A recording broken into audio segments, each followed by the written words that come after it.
Bonjour à tous, on se retrouve pour un nouvel épisode de Créativité. Aujourd'hui, je reçois Guillaume Le Gourec, cofondateur et directeur de création de l'agence Sweet Spot. Bonjour Guillaume. Bonjour. Merci d'avoir accepté l'invitation.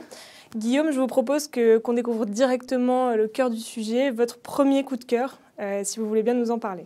Avec plaisir. Alors, mon premier coup de cœur, c'est une série ou mini-série mini-série, puisqu'elle s'arrête, qui s'appelle Afterlife, qui est sur Netflix et qui a été créée par l'immense Ricky Gervais. Je ne sais pas si tu connais, mais c'est quelqu'un de... Il est incroyable, il est à la fois auteur, producteur, réalisateur, il joue dedans, c'est l'homme orchestre, c'est le fameux créateur de The Office, la version anglaise, le tout premier The Office. La série est géniale, c'est sur... alors ça a l'air pas très joyeux comme ça, c'est sur quelqu'un qui perd sa femme, un journaliste dans une petite ville anglaise. Mais du coup, c'est l'occasion de passer par les différentes étapes du deuil et surtout de le faire à l'anglaise avec un humour hyper noir, une espèce de colère super drôle qui déverse sur tout le monde. Et il est génial. Et moi, au-delà de la série, que j'invite tout le monde à aller voir, c'est surtout le bonhomme qui est vraiment ultra inspirant parce qu'il fait tout. Il est capable d'écrire, de produire, de réaliser, de jouer. Et moi, je trouve que c'est toujours assez chouette de pouvoir faire travailler ensemble des sphères différentes. En tout cas, dans mon travail de créatif, ça m'intéresse vachement.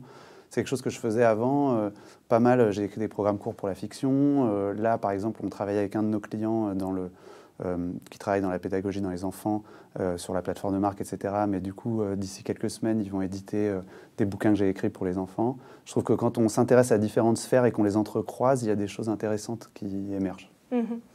Ton second coup de cœur, c'est un compte Instagram qui a un choix un peu original de coup de cœur quand même. Pourquoi ? Parce que ça me fait marrer, je peux y passer des heures. Elle est géniale. C'est un compte Instagram qui s'appelle Les Caractères, qui est tenu par une jeune demoiselle qui s'appelle Lison Daniel, qui est aussi chroniqueuse sur France Inter. Donc, je vous invite à aller voir les chroniques de Lison Daniel.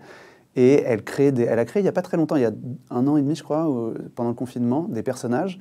Elle se sert des filtres Insta, voix et visage, pour créer des espèces de personnages assez dingues. Il y a le vendeur de vin en biodynamie, il y a le prof de sport insupportable, la bourgeoise qui ne peut pas s'empêcher de jurer. Du coup, c'est vraiment génial à regarder, c'est hyper drôle. Et ça sert vachement, je trouve, par exemple, si en prospection, on a un sujet sur le sport, elle, en 2 minutes, elle arrive à caricaturer un prof de sport et il y a 12 000 insights à aller chercher. Et c'est super drôle. Franchement, c'est hyper enrichissant. C'est vachement bien, c'est hyper frais. Ton troisième coup de cœur, c'est un mangaka, donc c'est-à-dire un auteur de manga pour ceux qui ne connaissent pas forcément. C'est un choix hyper original, c'est une première chez Créativité. D'accord. Est-ce que tu peux nous expliquer et nous dire ce qu'il y a d'inspirant dans une culture aussi éloignée quand même ? Oui, c'est vrai que je ne m'attendais pas à choisir un manga, surtout que je ne suis pas à la base... J'ai un peu l'impression que je ne suis pas un ultra fan de manga, donc je ne sais pas si je suis le meilleur pour en parler, mais ce mec-là m'a vraiment touché, cet auteur, Jiro Taniguchi. Il a une façon d'écrire qui est très cinématographique, qui est très scénarisée, et il a un espèce de trait assez vif, vraiment bien pensé, ce qui fait qu'en une image, il arrive à faire ressortir plein d'émotions. Et du coup, je l'ai choisi parce que c'était assez inspirant pour tout ce qui est contenu, imagerie, affiche. Je trouve ça vachement difficile de faire transparaître de l'émotion en une seule image figée, et lui, il y arrive super bien. Donc je vous invite à aller... Là, il a un ancien bouquin qui s'appelle Le Sommet des Dieux, qui vient d'être adapté en film d'animation. Mais moi, je vous conseille un livre qui s'appelle Quartier lointain, qui est assez marrant parce que c'est un quadra qui passe un peu à côté de sa vie parce qu'il boit un peu trop, il travaille un peu trop. Et un jour, par hasard, il se retrouve dans sa ville d'enfance, il fait un malaise et il se retrouve lui-même à 14 ans, mais avec sa conscience de 40 ans. Et donc, du coup, il se demande s'il va réussir à changer son enfance et à changer le drame qui a frappé sa famille. Voilà. Donc, c'est super. Le prochain coup de cœur, c'est un événement qui s'est d'ailleurs déroulé il n'y a pas très très longtemps, ouais, en tout cas l'opening, et je te laisse nous en parler. Oui, je ne pouvais pas ne pas parler du Super Bowl, c'était la semaine dernière, donc je me suis senti un peu obligé quand même.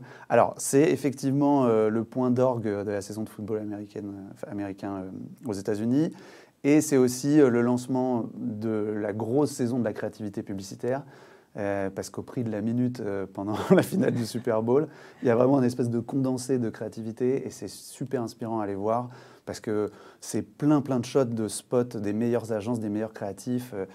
Voilà, c'est une surenchère d'idées. particulièrement cette année post-Covid, où on a senti que les gens en avaient un peu marre de parler de la pandémie, et donc ça a été foisonnement de bonne humeur, de stars, de budget, de surenchères, etc. Et moi, j'ai choisi un exemple qui est un peu un contre-exemple, ou qui est un peu le petit challenger, qui est Coinbase, que vous avez sûrement dû voir passer. C'est un espèce de QR code qui bouge comme ça d'un coin de l'écran à un autre. C'est tout. Donc, dans l'espèce de surenchère publicitaire, tout d'un coup, il y a juste un QR code qui bouge et qui fait un petit écho à l'écran de veille du DVD qu'on avait quand on était gamin. Et en faisant juste ça, c'est un QR code qui a quand même coûté 14 millions à peu près, puisque ça doit être 7 millions les 30 secondes, donc ça fait 14 millions. Ils sont passés de 180e sur l'App Store à 2e. Ils ont fait crasher le serveur parce qu'il y a eu tellement de clics suite à ce QR code.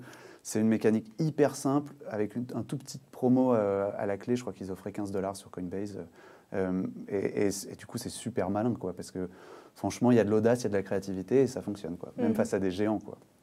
Et c'est justement ce petit côté très simple, mais qui déclenche le truc, qui te fait sélectionner particulièrement cette campagne. C'est deux choses. C'est le courage, parce que quand même, faut quand même être super courageux pour mettre autant d'argent dans un QR code qui bouge. Ouais. Là, franchement, mon chapeau. Je tire mon chapeau. Et la deuxième chose, c'est que c'est un courage malin parce qu'il y a quand même un écho avec la pop culture, ça fait quand même résonance avec ce qu'on a connu. La musique aussi rappelait un peu de la musique un peu 8 bits comme ça, un peu rétro. Voilà, c'est et intelligent et courageux. Voilà, donc du coup, ça me fait plaisir de le saluer face aux énormes mastodontes. Voilà.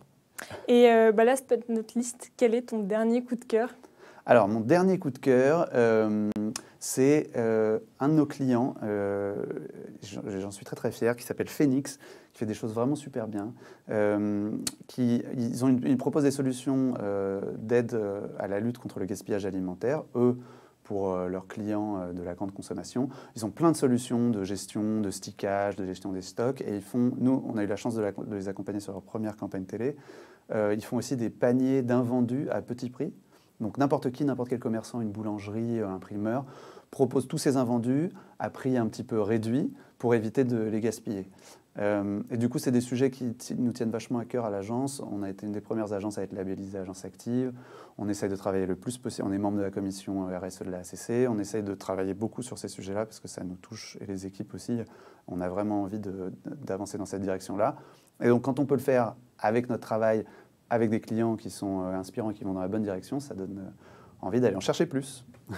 C'est sûr. Merci à vous, Guillaume. Je rappelle que vous êtes directeur de création et cofondateur de l'agence Sweet Spot. Quant à nous, on se retrouve très prochainement pour un épisode de Créativité.